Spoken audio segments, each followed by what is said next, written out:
This is really awesome and terrifying. I'm terrified. Yeah. Okay, literally. This is good. Yeah. So here's... Not because I'm here with you, because you are the best person I was to like, bring am I this that in. terrifying? No, but potentially a terrifying conversation ahead. Yes. Delta P is +0.4, and we're going to secure the high gain and give you Omni Bravo.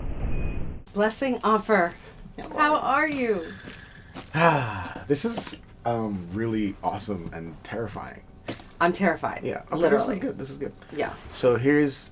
Not because I'm here with you, because you are the best person I was to like, bring am this I that in. terrifying? No, but potentially a terrifying conversation ahead. Yes. So explain to whoever watches this why you called me a week ago and what you told me, because I think that was really big. I called you because I have eye cancer, and I just found that out. Just found it out. And I thought, who can help me get on the other side of this in a way of advocacy? Who can help me connect the dots, which I feel like I want to do. And so I apologize to you because you don't have eye cancer, and that's not your story. You were the only one that I could think of that could help me find something on the other side of the serious unknown. You will probably make me cry, and I never cry. So, you just said you have what? I have eye cancer, and I just found out it's very rare. 6 in 1 million people have it. Light or blue eyes only. Never could I have ever even thought or imagined that this would come. That this would be me, my story, not necessarily a part of my identity, but certainly a part of the journey that I'm on in this world. Is confusing. It's mind-boggling, and it's not well known about because it's so rare. All of a sudden, you are now using the phrase "I" and cancer at the same time, and I use the phrase congenital glaucoma a lot, but I have since I was a kid, right? If I'm remembering your story correctly, you came to the United States from Nigeria in order to seek repair for what was happening to your eye. Is that right? Correct. So Okay. I was born blind in my left eye, had vision in my right eye. They wanted to fix the vision in my right eye. So they wanted to keep it Okay. because there was a lot there from when I was a kid. So Okay. we came to the States to save the vision. Okay. And then around middle schoolish, that's when I got shot in the eye with a water gun. And that's when the vision started. No way. Yeah, it was like within 24 hours. So you have a little more time. I had a day. But like, Wow.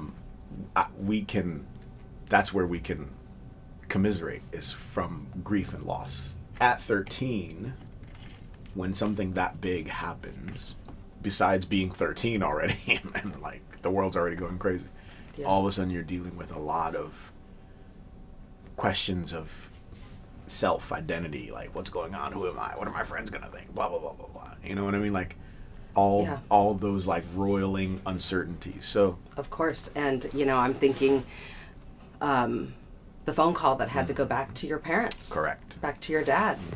And so there is a lot that I can relate to, because your grief is sudden and a week or two ago or a month ago, as I think you told me, you were literally on the radio and you were telling people what?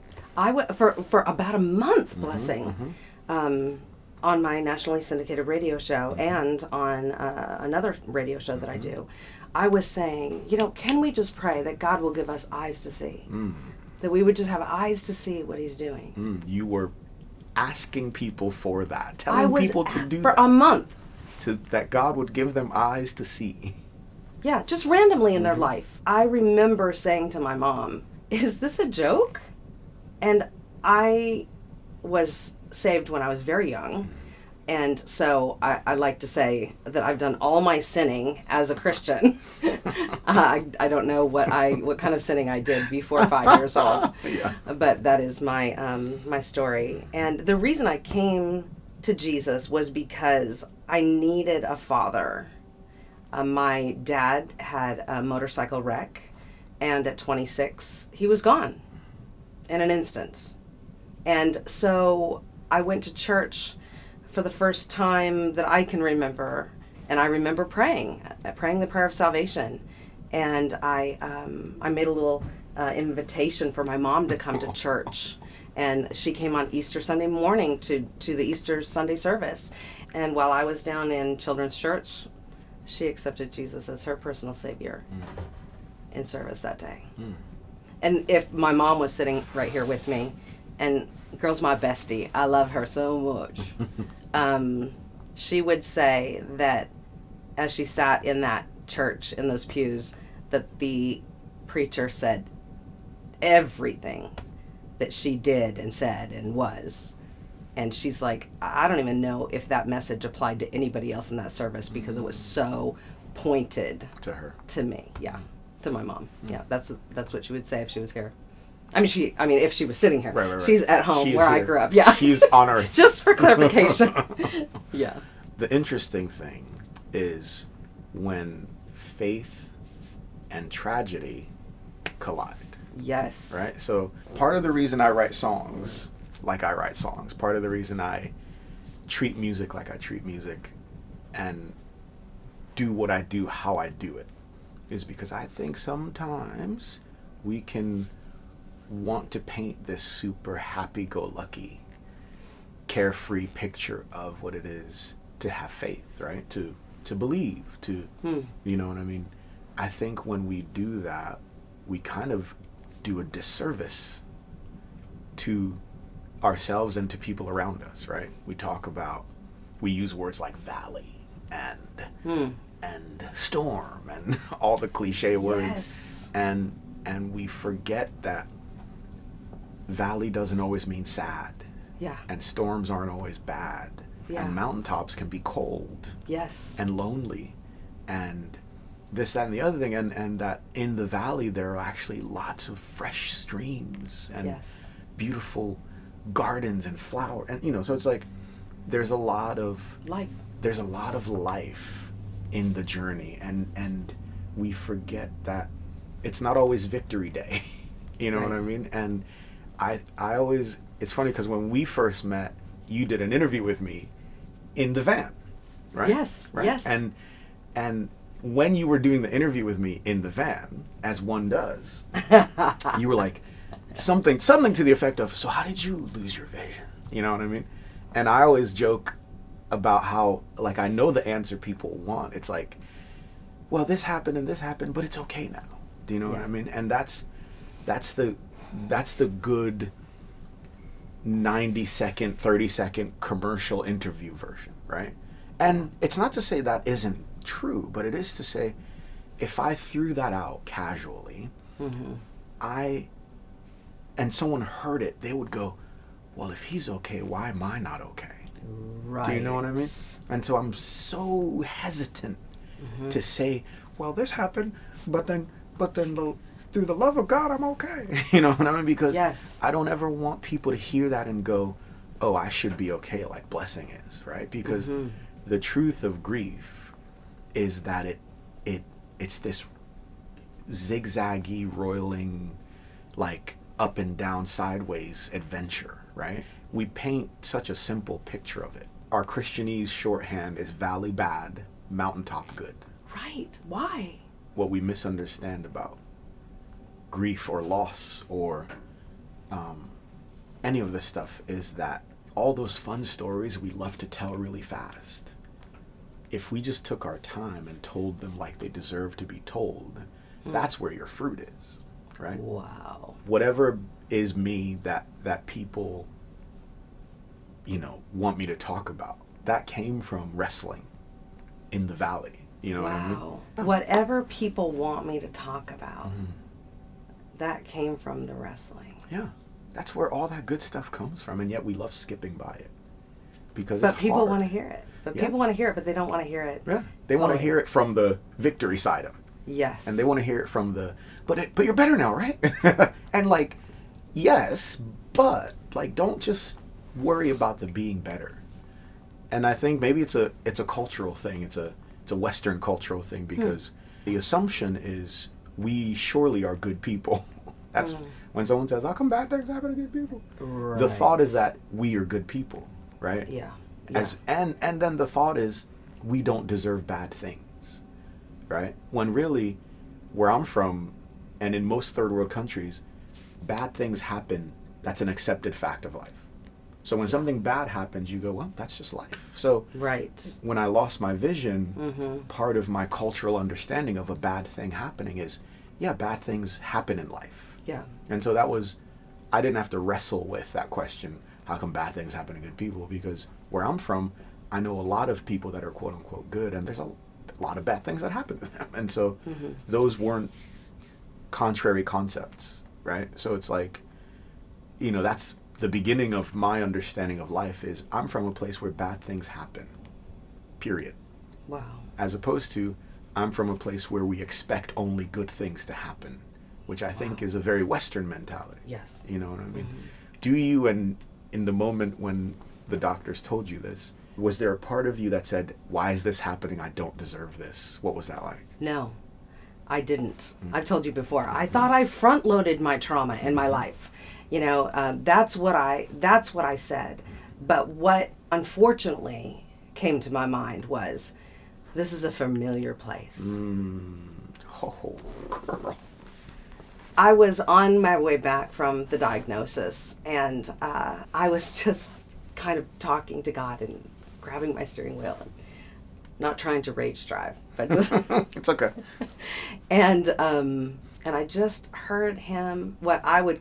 This is my testimony, so I'm going to say, Yes. I feel that I heard God say to me, thunder, thunder, in answer to my rant.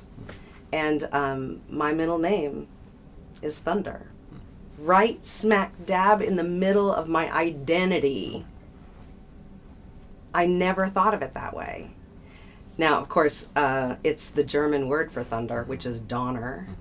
Was thunder, that word you heard, was that permission or a command or a question or what was it? It was a calling. It was the same way as if he would have called my name. He called my name. Wow. Because, he knew what my life would be. And I don't mean to be over emotional, because God has given me so many amazing things. It just reminds me that I don't know him. I read the Bible and know of him. I feel like he calls me to know him more. He's certainly shown himself to me in a very, very real way. But when you know someone and you learn something more about them, you're like, I don't know you. I don't. Why? I want to know more. But it's scary to know more too. We were talking about this earlier. Two things. A, don't try this at home, but we had some really bad weather in Nashville the other day. And in the midst of it, I went out on my balcony. And I stood there for about 5 minutes in the calm of a lot of tornadoes, right? Again, not a smart thing to do. It was a calculated risk. And in my humble opinion, I think what we're all wrestling with in different ways is control. I lived in New York for 5 years, right? I did everything that should have gotten me robbed.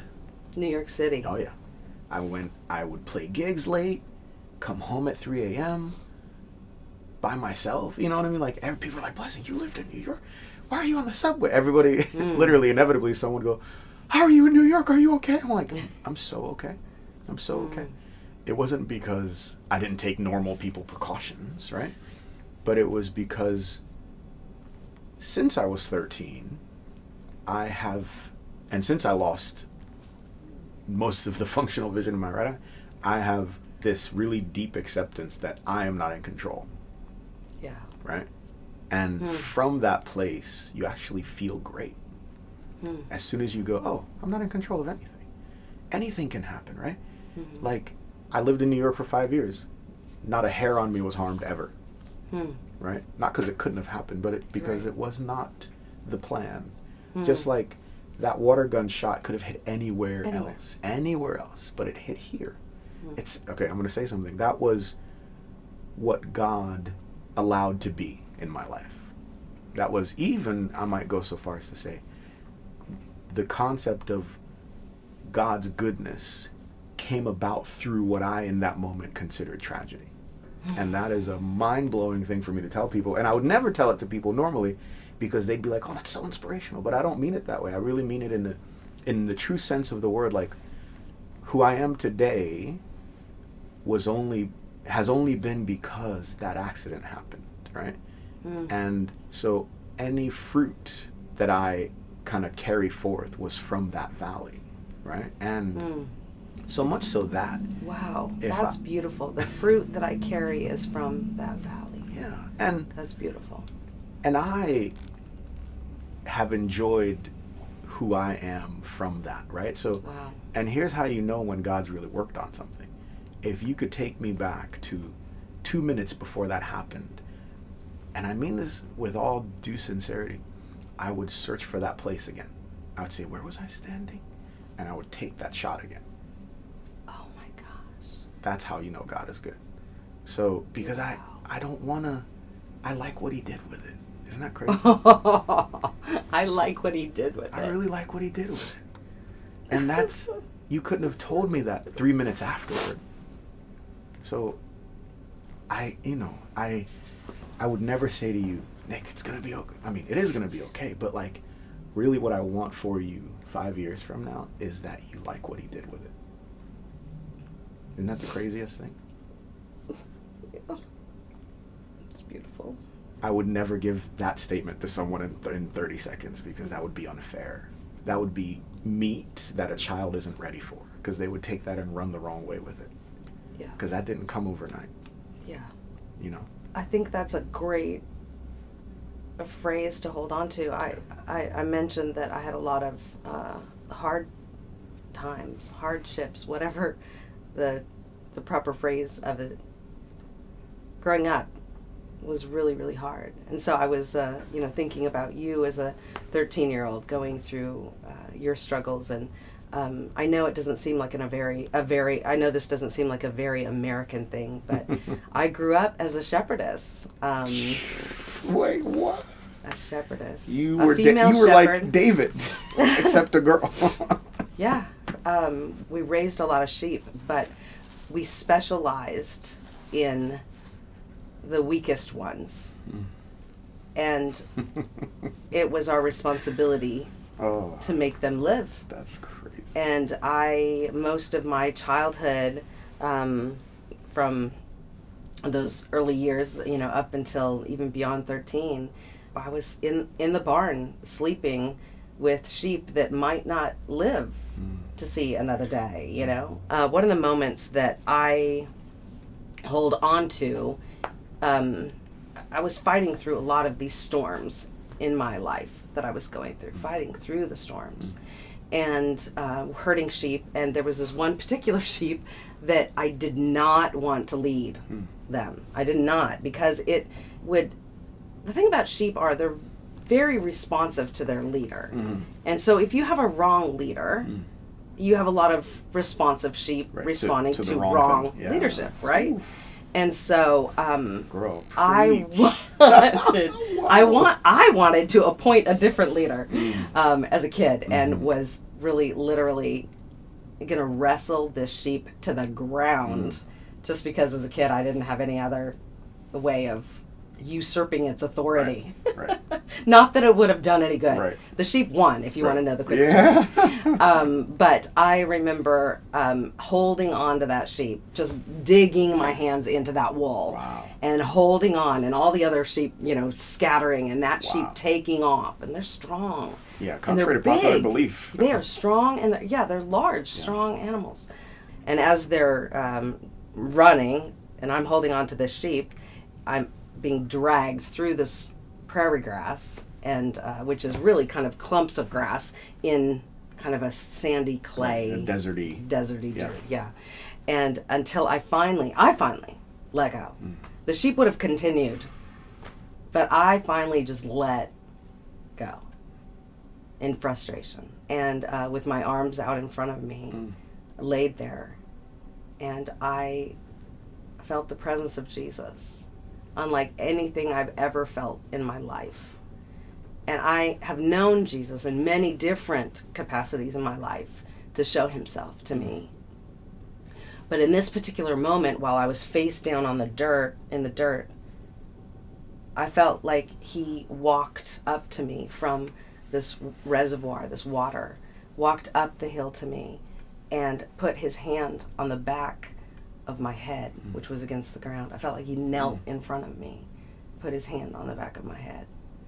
And that might sound unreasonable, might sound unbelievable, but I'm just telling you what I experienced. And when I felt the hand reach the back of my head, I immediately fell asleep. And I don't know how long I laid there. I know that I was filled with rage and anger and distrust and all of that before that hand. But after that hand, after I woke up, the first thing I did, my face against the ground, was hear the sheep far away. I knew that they were back at the barn. I knew that they were back at the ranch. Wow. And so a shepherd took them back for me. And it wasn't you. And it wasn't me. But what happened to me was that I became a peaceful person that was willing, to use your words, willing to acknowledge that there was control bigger than me. And I gave that control to God that day. And I've tried to live my life in that way ever since. It always feels like, for me, when something doesn't go my way, I always have to say to myself, remember, everything you've been learning has been saying you're not in control. If I'm good now, God will only let good things happen to me. That is not a rule, right? We like to think that's a rule, but that's not a rule. Jesus never said that. He never said, now that you know me, only good will befall you. He actually said, pick up your cross, right? He said, if they did this to me, what are they going to do to you? Ecclesiastes says, chance happens to them all, right? Good and bad. Yeah. Right? So the only difference between anything I know and anything anybody else knows is just that when bad things happen, I have a framework for it. Now, for even tighter, even on a narrower bandwidth, people like you and I who have been through grief and have learned from it and gleaned fruit from it, we know even more that at some point we will like what he did with it. Those are not easy things to get to, but they frame life honestly, right? Like people that go through life and then at 30 all of a sudden something bad happens to them. I'm scared for them, right? Because man, by 30 or 40 or 45, if your first really rough patch hits that late, you might be tempted to think that's all life is. Like, that's when you go, why do bad things happen to good people? Is like, when all you've known is relative good and comfort, and all of a sudden something's scary. Or even when all you've known is relative good and comfort, little things look scary. It's a crazy thing to think that bad things happening, grief happening to somebody young, might actually be kind of an amazing preparation for the rest of life, in that you get to go, oh, I know what this is. I remember seeing you start to play a song that was very familiar. The crowd noticed it, knew it right on the first two notes. And then you just stopped, took your hands off the keys, and you said, I don't like this song anymore. Right now, I don't like this song. I like it for you. I don't like it for me. Yeah. Was it Believe? It was. Yeah. And your sister had just passed. And that was a very real moment that you had. You didn't want to hear the song that you had given to people to help them believe. Over the last 2.5 years, a lot of things have happened. Like you said, I lost my sister, I lost my mom, I lost Annie, and so like a lot of grief. And I got Grammy nominations, did lots of touring, got to see my family for the first time in a very long time. So lots of highs and lows. And the record is my attempt at putting all that into music in a way that, again, like I said to you earlier, is not about pretending like everything is great or pretending like everything is the worst thing in the world, which I think is what we all tend to do. It's either the best thing ever or the worst thing ever. Right. But more like, this is real life, and real life is a blending of all of these things. And if you want life to be all good or all bad, it doesn't work like that. You know what I mean? It even in the good there is bad, and even in the bad there is good, and even in the middle there is something else. You know what I mean? So I wanted to write a song, as I always do, that makes people pause and think, wow, I'm not used to hearing something like this, right? I wanted music that could make you cry, and I wanted music that could make you think, music that you can relate to from church or from outside church, music for my friends in Brooklyn, because, man, I've seen a lot of life, and it only makes sense, everything that I've gotten to live through, if A, you understand that there is a really amazing design to it, even if you don't see it all, and B, if you understand that we're all on different parts of the journey, and even the people that have not been to church, they're on a different part of the journey, and if we only sing to ourselves in church, it doesn't do any good. My music is meant to be heard by people who can be in pain and still know there's joy, and be in joy and still know there's pain, and be in the world and be in church and be wherever you are, just like people that are doing life and doing life as honestly as possible. You know? And I think it meant a lot for me to do this record, because if I didn't honestly represent everything I'd just been through, I would have been a liar about it. Authenticity is really something I expect from music when I push play on a song from Blessing Offer. But I didn't expect to encounter the depth in the first 47 seconds of the songs that I heard. They are next level, authentic, beautifully written. What's your process? The process. I always feel like both happen kind of at once. I'm usually sitting at a piano or at a guitar with friends. I'm a both and kind of person, so if I'm writing chords, I'm probably writing melody and lyrics. And you know, the question is always, is this as honest as I can say it? Does this make me uncomfortable yet? And I love it when it makes me uncomfortable. You know, like, because I think when it makes you uncomfortable, that's when people get into it. You know, there's the safe down the middle way, and there's the way that makes you a little uncomfortable, right? Yeah. When I'm being really honest about stuff I've been through, I'm a little uncomfortable. If you're being honest now about everything you're going through, you might start crying. Or you might start feeling a little exposed, you know, because it makes you a little uncomfortable. You're like, I'm in a room, there's cameras everywhere, and I'm feeling things, and oh God, I'm a little uncomfortable, because that's honesty, right? That's how you know you've hit something. I'm gonna ask you one more question. Yeah. You ready? Who was Nick before hearing this and being where you are now, and who is she now? And who is she gonna be tomorrow and the day after and the day after? Like, what's that look like?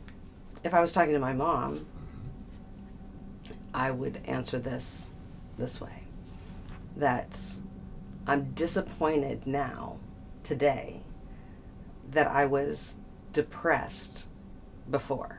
Ooh, hold on. Explain. I just really feel like I was in a depression for a couple of years. I feel like I went through things that are a part of aging, that are a part of being postmenopausal, you know, just life. Yeah. But in that too, mentally, I just felt like I wasn't dealing victoriously with life. I wasn't choosing that. I was feeling deep the depression. And now, after hearing this, I feel like what a waste of 2 years. It just sets you, it's a new plumb line, you know? Perspective. And then tomorrow. I think you saying, I like what he did with this, is going to stay with me for a long time. I'm scared to death because they're going to sew something to my eyeball to help get rid of the cancer. So I'm terrified to go through the surgery.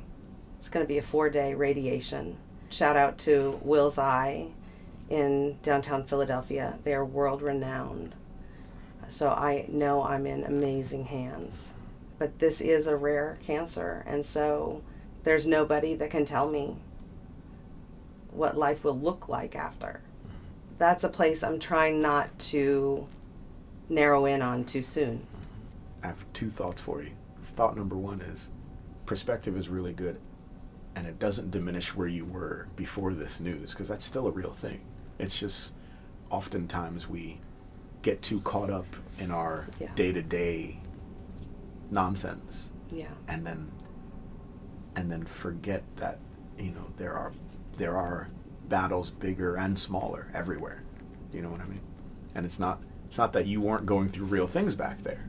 It's that all of us, right, at any given point, think our deal is the biggest deal in the world, and it's not that it's not, because it is ours, but it's just that it's good to step back often and go, oh yeah, okay, life's good.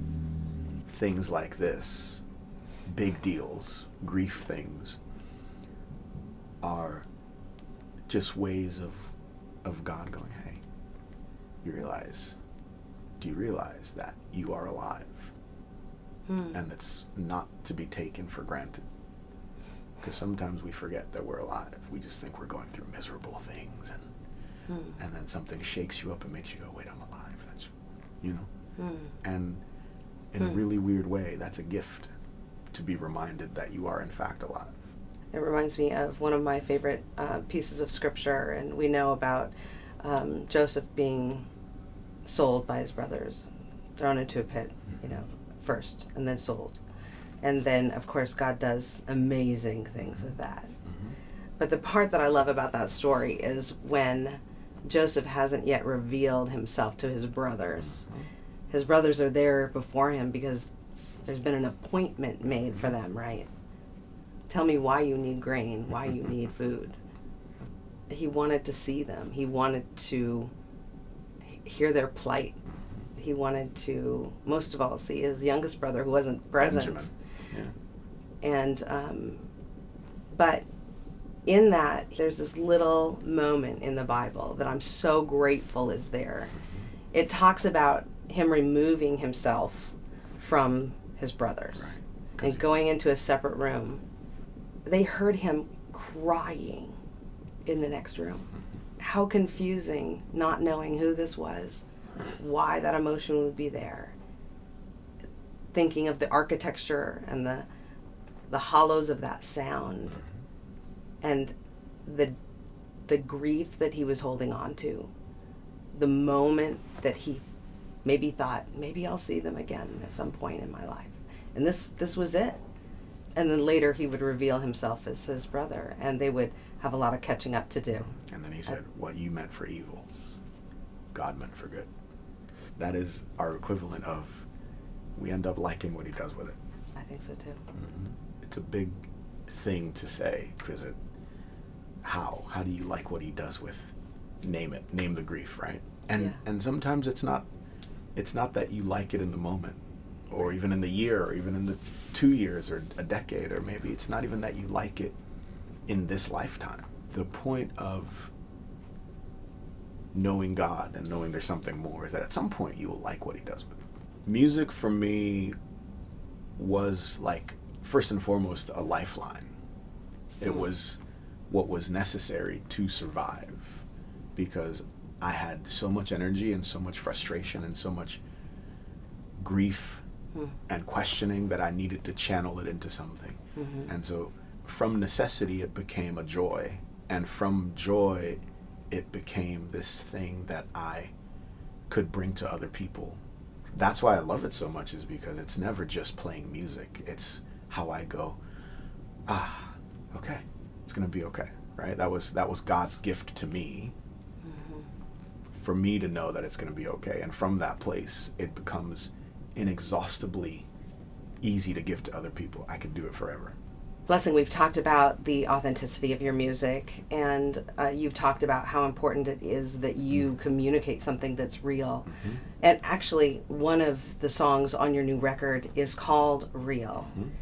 Tell me about the specifics of what you put in that song, and why you chose to use this opportunity to not only be real, but have a song called Real. Real is probably one of my favorite songs I've ever written. Really? Yeah. Shout out to Hank Bentley.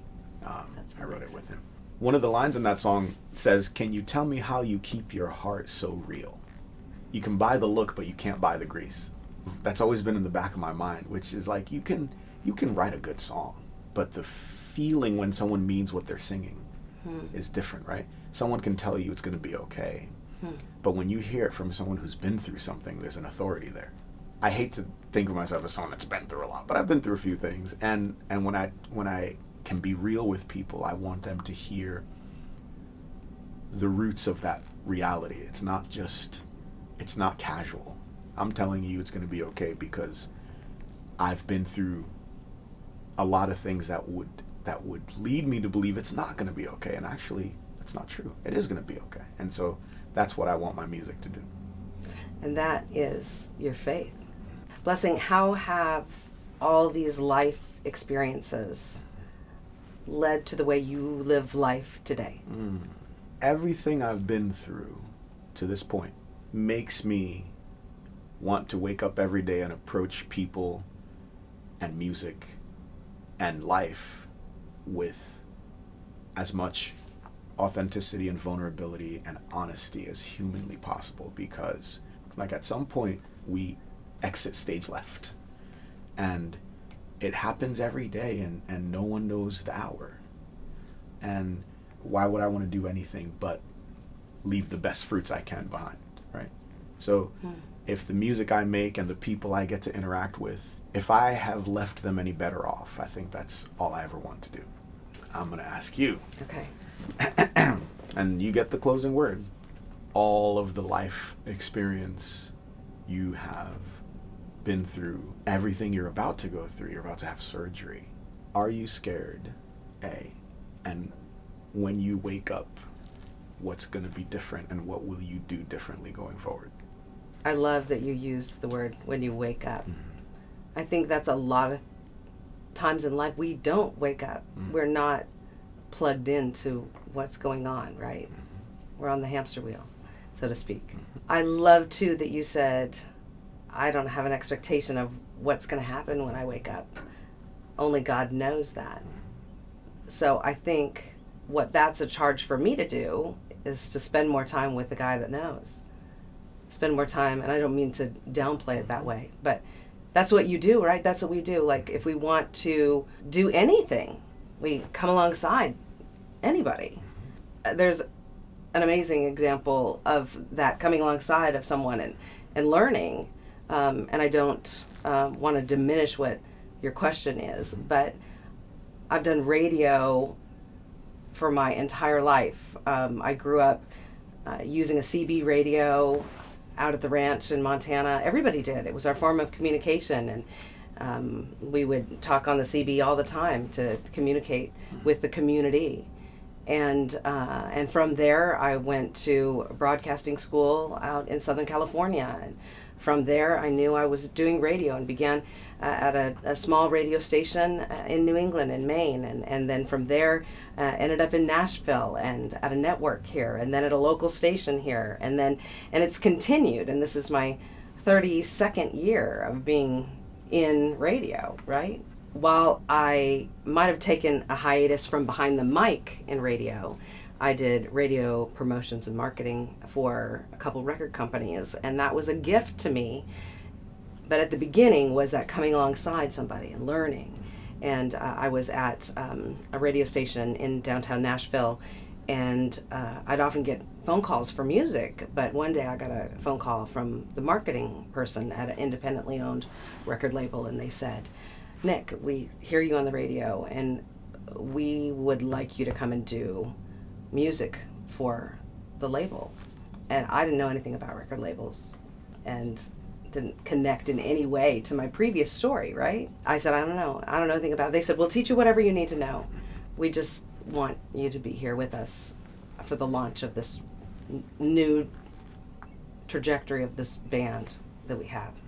And I said, okay. And so really, I think that call was on a Thursday, and by Monday I was having a meeting there. And what it was this new music that was coming out, that was being developed, that was something different than anything we'd ever heard before. They said, we want you to come into this and make radio mixes, make things that work for radio for this record. Long story short, that record was Jesus Freak. And so Toby Mac and I worked a lot on really making that record work for radio. And a lot of people will say, oh, that Jesus Freak record, it was a huge success, and it was amazing, and it changed the industry, and all this stuff. But what they don't know is the hours and the work and the sweat and the tears that came into taking that art forward. And it's been one of the greatest gifts of my career. And coming alongside Toby was not only something that took the music that I played as a child, and I was classically trained in Suzuki piano, which is a Japanese method of playing piano, out on the ranch in Montana. Traded a calf for a 1924 Fisher made in New York City. Beautiful stringed instrument. But I played that music every day before I'd head to school and herd the sheep later in the day. I never knew that I would be standing at a mixing board with Toby Mac saying, can we have this, or let's put an acoustic guitar on that, or let's change the drums to this, let's create a different spin on the art that was perfect. And that was the struggle, because it's hard to take something that you've done fully to your satisfaction and then lift up on the gas in areas of the song. But really, that was sort of the gas that created a fire that still exists to this day based on that album. So my point in you asking the question, what will you do with this? My point is, I should come alongside Jesus a little bit more. See what he's up to. See what he's doing at the mixing board with this. I love that. Somebody asked me right after I got the diagnosis of the eye cancer. They said, how do you feel? I hadn't had that question yet. How do you feel? It was that early. And I paused for a second because I didn't know how to answer the question. And while I paused, I had an image in my mind, which is connecting for me right now in this time with you. I was sitting on a side hill next to Jesus. And in this quick vision, me sitting next to Jesus on a side hill, silent, staring out at the sky, at the clouds. And I forgot that the one sitting beside me made the sky. That's how I feel. So whoever's listening to this right now, they're saying, lift me up. What thought are you going to leave them with to lift them up? Do you have a song called Lift Me Up? I do have a song. They should go listen to it. I was going to say, my point would be that they would turn on that song. Yes. I like it. It has a little jazzy thing going to it. That's good. It's a great song, blessing. They say, Nick, lift me up. Give them a thought. And then I'll give them a thought. And Okay. Yeah. Nick. If somebody said, Nick, lift me up. Yeah. I would say, What's your thought? If I encountered that question just walking through the streets, I'd be like, come on, you got this. You're going to do this. This is going to Don't stop. Come on, don't Keep stop. going. No. That's how I would do it. That's your lift me up thought. That's Why are you stopping? Keep going. That's a great lift me up thought. Oh my God, you're my hero. Lift me up. I would say, I want you to know that what you're doing matters to people. It matters to you, and it is going to create something that you will see that absolutely matters to your maker. So go to that. Hey, mine's really easy.